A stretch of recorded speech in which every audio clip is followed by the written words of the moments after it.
WPGC 95.5, Mr. Peter Parker. You already know, biggest concert of the year so far tonight. Drake, Waka Flocka, French Montana, J. Cole, and this man right here in the building. Round of applause in the studio, ladies and gentlemen, 2 Chainz.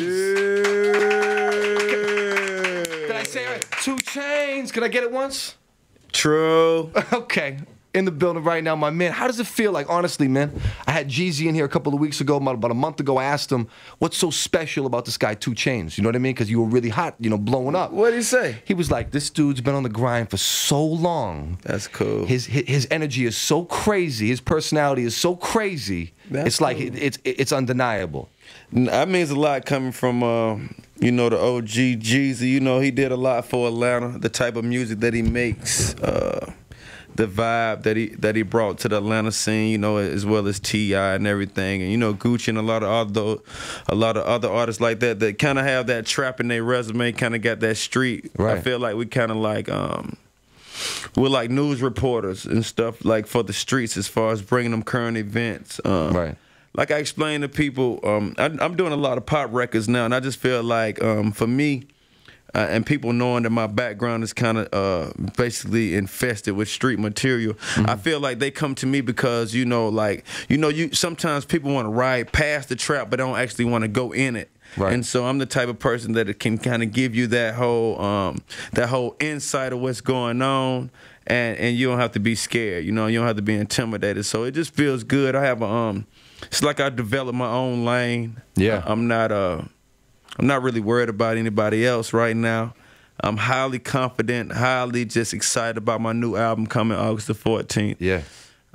You know, the single "No Lie" with me and Drake. It's crazy, man. Right out the gates, killing right now. Yeah. And so, you know, like off the air, I'm just gonna tell you, like, everybody, I wanted to come in and do this, but at the same time, I already missed a show out on this tour because I was doing radio. Yeah. And the traffic gets so crazy. Right, right. And I go on early, like I go on earlier than I want to, but I just have to. You know what I mean? I go on. It's like French, then me, then Meek, then Walker, then J. Cole. But I get to come back out with Drake and do our song together. Yeah, so dope. That's like.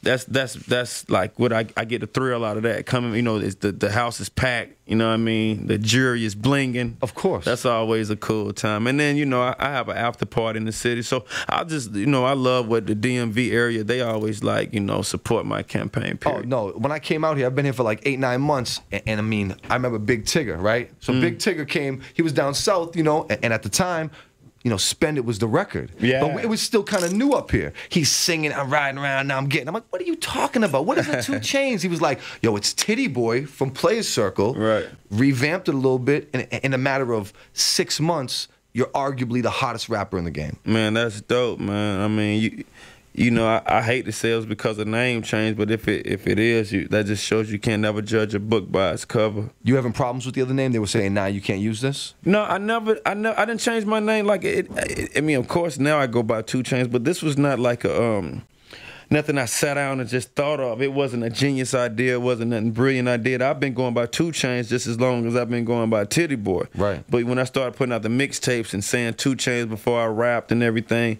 I think it became more family friendly. And then people kind of started paying attention to my campaigns. It was happening to me, so I know how all the attention came my way. You know, Gucci was incarcerated, Tip. Jeezy was working on his album. I think Luda was doing movies or something. So in Atlanta, it was like a little small, like, it was a void that needed filling. There's a gap. Yeah, you know what I mean? That's where Future came from. That's where, you know, 2 Chainz came from and all that, because we were just like, you know, like grinding it out, you know, and whoever was putting out consistent good music was kind of like the lead, like the head for Atlanta. And so that's what's going on now. It's amazing to see it, you know, start off, like you said, like in such a street-based, you know, street-orientated thing, and then as it grows, it grows, it grows. And now you're on this Justin Bieber remix. That's dope. That's crazy. Dope. Like you Mac Miller, Asher Roth, 2 Chainz. We played it last night. Scooter sent it over last night. It's like, yo, talk to me about that, man. I'm the only black guy on the song. I'm you and the white boys. I was like, that's dope. It's dope.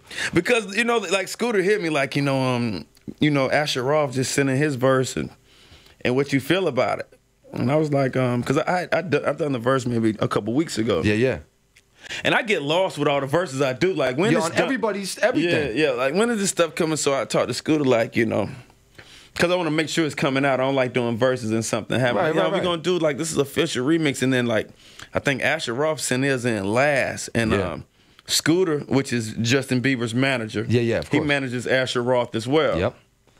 So he's telling me like, yo, you know, I told Asher he couldn't get on it, you know what I mean? But they were just playing with him and say Asher wouldn't answer his phone. He got a real attitude. Like, yeah. I can't believe y'all using Mac Miller like it was some, you know, white on white crime. Of course it was. Of course. Yeah, I ain't had nothing to do with it. Because Mac Miller kind of filled in the Asher Roth you know role, what I mean? you know? They was having like some white beef. I thought it was cool, and it had nothing to do with me. As long as y'all keep me first. And so that was cool, and that's just a part of what I've been doing lately as far as people just reaching out. Like Jesus said, I just try to bring a new energy to the game. You know what I mean? We are some of the most blessed individuals in the world. You, me, everybody. You know what I mean? It'd be a million people want to do what you do as far as interviewing me, and it'd be a million people want to actually stand right here and answer the question. Yeah. So, you know, I embody all that. You know what I mean? I enjoy smiling, having a good time. Right. Just living life. You know, there's no need to really like carry a mug on your face. And so I kind of think that just opens the doors for people to just be like, you know, you seem like a cool dude. Let's rock one out or something, you know? No, that's what I see. Like when I first saw it, I was like, this guy's character, the personality, it comes through on the records. But then, you know, you look at Super Freak, you're on the Mercy record. Yeah. You're killing all these records. Talk to me about this relationship with Kanye West. He's definitely like a cool ass, like a brother to me. I'm my only child. Yeah.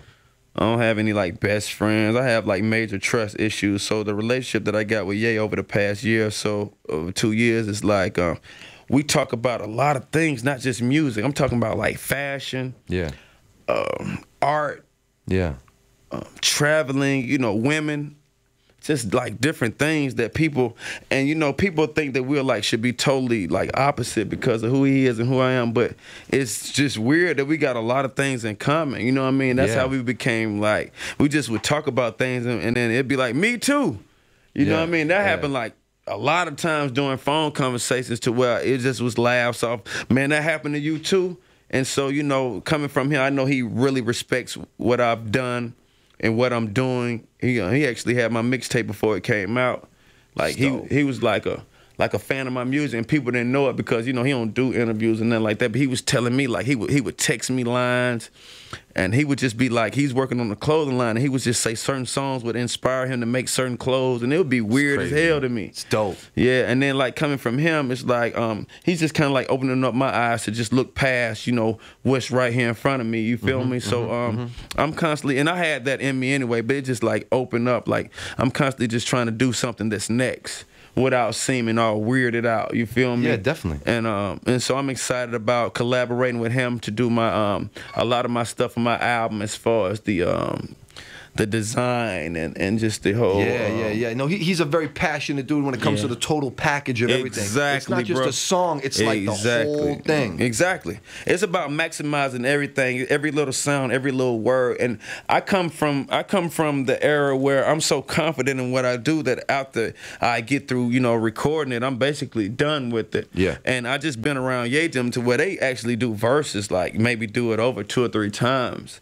And I never really did that. But I actually find myself go back, not just listening to it, but I feel like once it's done, it's done. I'm always trying to search for the next record, you know what I mean? And not just being stuck on this one. Is there a chance you're gonna sign to Good Music? I mean, I'm just out here working, man. I'm not looking to to really, you know. It's a great relationship though, regardless. No, it's nothing but love. It's love. It's a lot of creative juices running. Yeah. So that's always cool to be in a room where people just got dope ideas and they going back and forth, you feel me? So, you know, that's definitely extended family, you know what I mean?